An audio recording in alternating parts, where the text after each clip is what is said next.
Uşaq 9 sinif mövzusunda maqnit sahəsindən və yaxud da cəryanlı naqildən həqiqətən də görən naqildən cəryan atarkən biz deyirik və əmələ gələn uşaqlar maqnit sahəsi yaradır. Yəni deyirik ki, yüklü zərrəciklər öz ətrafında yaradır maqnit sahəsi.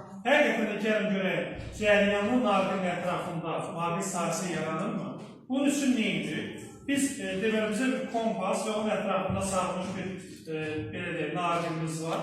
Və mən burada naqilimizi kiçik bir cəryan keçirməklə kompasımızın hərəkət edib eləmədiyini müşahidə edirik. Əgər hərəkət edirsə, deməli, cəryanlı naqilin ətrafında nə yaranır uşaqlar? Maqnit sahəsi yaranır. Gəlin uşaqlar, bunu qoşalım. Biri müsbət kütlə, digərini isə mənfi kütlə birləşdirdikdə kompasımıza baxın, necə hərəkət etdiyini müşahidə edə bilərik. Baxın, sabit durmuş kompasımız dayanmadan fırlanmağa başlayır. Çünki artıq burada nə keçdi uşaqlar? Cəryan keçdi. Deməli, cəryanlı naqilin ətrafında mütləq şəkildə nə əmələ gəlir uşaqlar?